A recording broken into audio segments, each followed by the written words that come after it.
Okay, so what we're going to discuss now is the common mistakes that occur that a student would fail the air leak test. All right, so we're going to focus just on the air leak test, and this is what you are not to do. All right, so I'm going to run the scenario. We have a student, they're at their road test, they're a little nervous, they have some anxiety built up, and they just want to get this air leak done, right? So they get in the truck, the key is going to be in the on ignition, it's going to be in the ignition, and they're going to turn the key one click to the right. All right, they're going to turn it one click to the right because they're going to perform a safe start. All lights come on, all gauges, the ABS light comes on. All right, but we have this buzzer going off. All right, but they want to go into this air leak test. All right, you cannot start the air leak test with the low air light and buzzer going off. All right, so that's a failure. All right, but what if you come into the truck and the buzzer is not going off?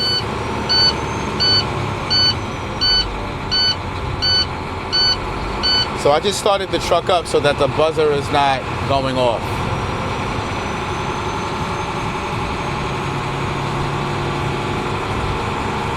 All right. So again, we have a student that came to their road test, they're ready for the air leak test, and they know that they have to put the key in the on position, and they're ready to do this air leak test.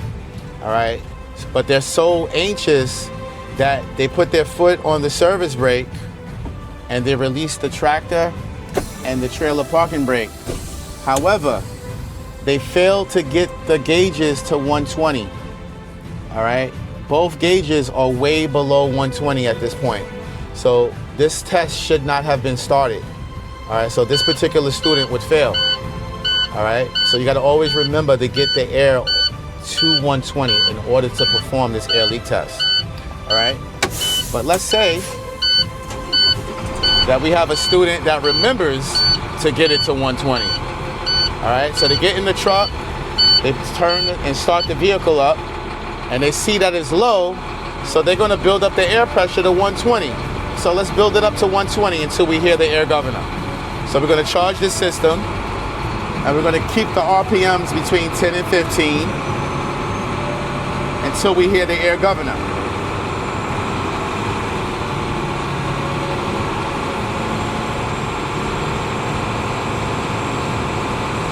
All right, so this student remembers, I have to get to 120 in order to perform this air leak test. All right, so they're charging the system.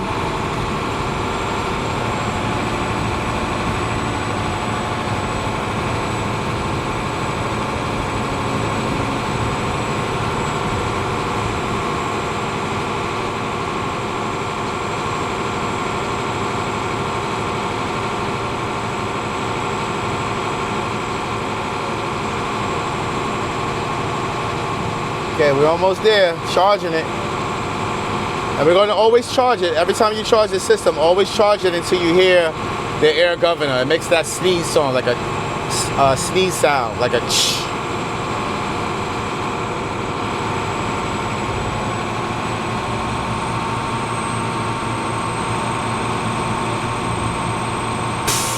Okay, good. So we heard the air governor. We know that it's working. So we got it to 120, but what this student fails to do is they put their foot on the service brake, they release the tractor and the trailer.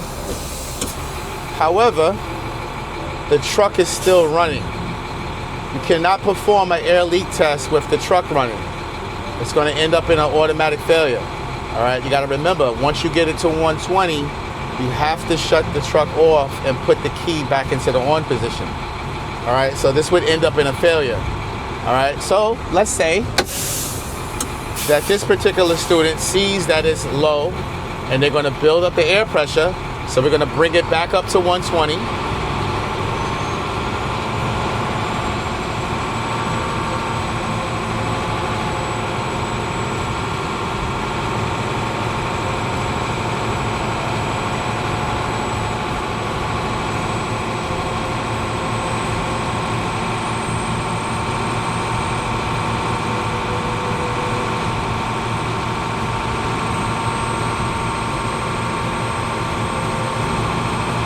So we're building it up. We're gonna make sure we hear that sneeze, right? The governor. All right, so there's the governor. All right, so this student remembers, okay, we had low air, we built it up.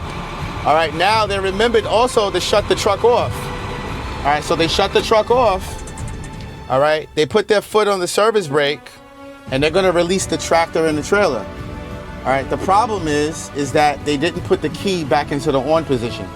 When you don't put the key back into the on position, later on, you're gonna need to hear a buzzer and a light. And guess what? It's not gonna come on because the key is not in the on position. All right, so you gotta remember, once you shut the truck back off, after you have built up the air pressure to 120, you must shut the truck off and you must also put the truck back into the on position. All right, it's gonna prepare itself for a safe start. And now we're at 120, and now you're ready and prepared to do this air leak test.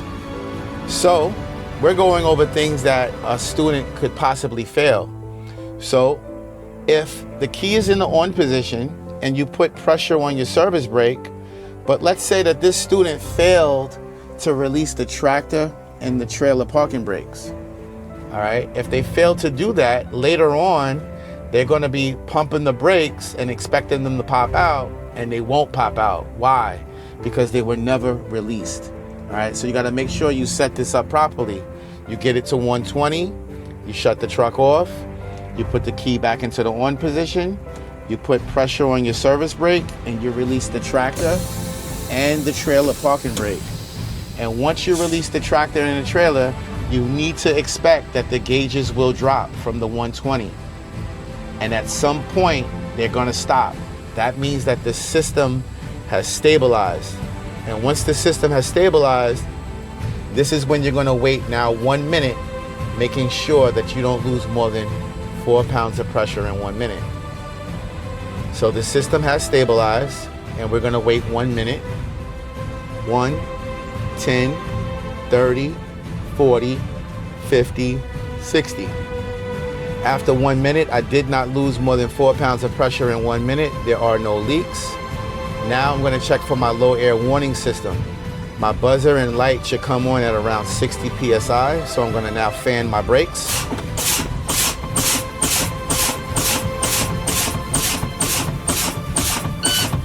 Good. My low air light and buzzer came on at around 60 PSI. That means that that system is working properly, all right, because it's in that red area, all right? Now I'm gonna make sure that the emergency spring brakes work, and they should automatically pop out between 45 and 20 PSI. So I'm gonna continue to fan my brakes.